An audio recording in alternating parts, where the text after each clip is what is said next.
I just think it's really important that that someone points out that how offensive it is to be told that in mocking tones that we should be talking about living in fear of pencil pushers, or however it is that Mr. Gates just described that. That wasn't correct. You know what we live in fear in? In America today, kids live in fear of going to school. You know why they live in fear of going to school? Because murderers with AR-15s can come in and gun them down. You know how I know that? Because it happens all the time. You know who else lives in fear? Real fear in America? People who go to concerts and churches and synagogues, people who go out to dinner, people who walk down the street,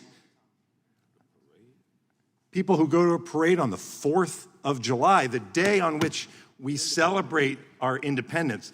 And I think also it's a good time just to recall again, and I don't know that we've done this today, but when we talk about the Declaration of Independence, of course, so important on the 4th of July. We also recognize what's in the Declaration of Independence, and that includes those unalienable rights to life, liberty, and the pursuit of happiness.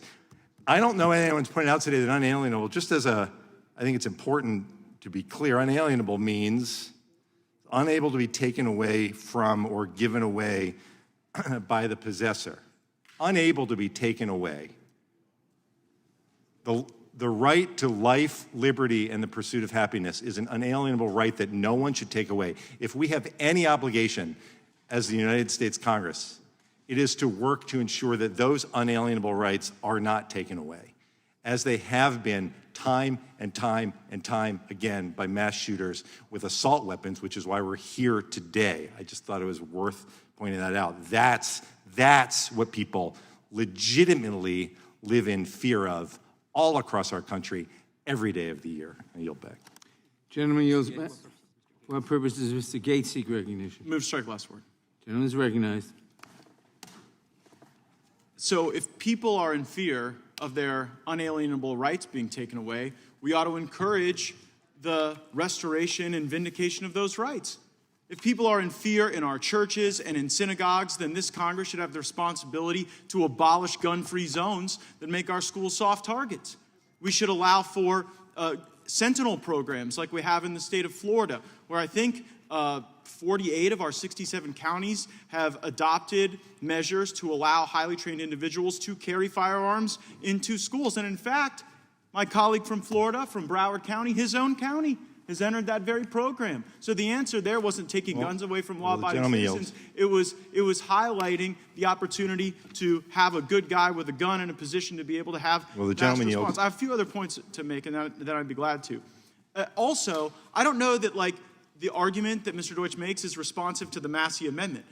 If his argument is, well, we have to preserve the unalienable rights of life, please walk me through the scenario where the Department of Education and the Department of Agriculture being armed to the teeth is necessary to protect our rights. I tell you what, Mr. Deutch, I'll yield to you for the sake of explaining to me how an armed Department of Education protects those important rights we all care about so much.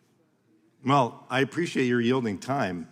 The time that I asked for you to yield is for you to answer the question of whether the people who died in Parkland died because of a gun-free zone, whether the people who went to the parade in Highland Park on the 4th of July died because of gun-free zone, whether the people who went to Pulse, the people who went to a concert in Las Vegas, was it the gun-free zone that killed them, or was it the assault weapon? Your own school board believes that getting rid of that entity as a gun-free zone and allowing people that have guns to have there would be helpful. You can't answer no, that is the answer. And by the way, it's not the answer I arrived at. It's the answer that in deep blue Broward County, your own school board arose at. So you all get to Washington and you have this fervor to take people's guns away, but the reality is even in your own community, your arguments are being rejected, and you have no answer for the Massey Amendment, which would in turn, how about you claim time when it's on your side? But the Massey Amendment says we don't want the Department of Education to be able to have more arms than the people of our country. Yeah. Law-abiding gun owners, right? It worked in Uvalde, didn't it, Mr. Gates? Well, in Uvalde, All what those didn't good work guys were the with guns. cops, Mr. Deutch. It was the cops who didn't go to work and didn't respond to that. So you can offer the missives all you want, but when we actually wait and see the facts bear out and we see the way governments respond to them, we actually see these arguments being consistently rejected.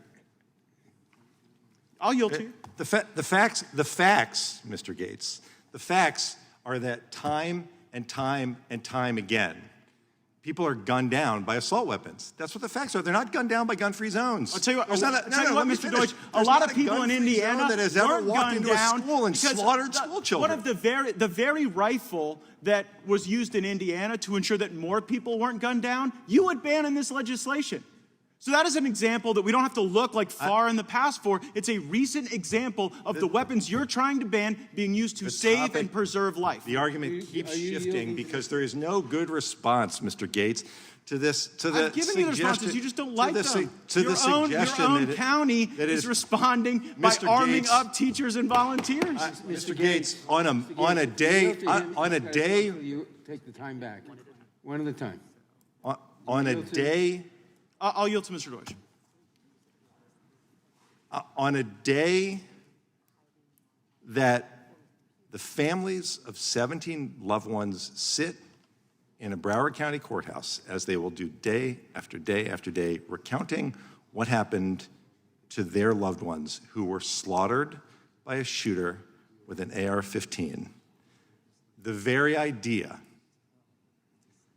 that you are suggesting that Broward County has somehow concluded that it was not the man who is on trial for using that AR-15 to gun them down who is responsible, but it is I'll reclaim my time because no one's making zone that argument, Mr. Deutch. The argument isn't who's responsible. Of course the shooter is responsible. By the way, you're trying to make law-abiding gun owners responsible. You're trying to make the gun itself responsible. So we can all agree that the shooter is responsible in this case. The question is, what is the path forward? I would suggest the path forward is not the Cicilline bill that would make the gun that was used in Indiana to stop the killer and to save lives illegal, but the path forward may be what your own school board members have adopted, which is allowing more guns in the hands of responsible people to save lives. My school board members, Mr. Gates, did not vote to put AR-15s in their schools. They voted for the Sentinel Don't suggest it. You're wrong. It is wrong for you to suggest it. And that's why it's the law there now. And on this day in particular, The time of the gentleman has expired.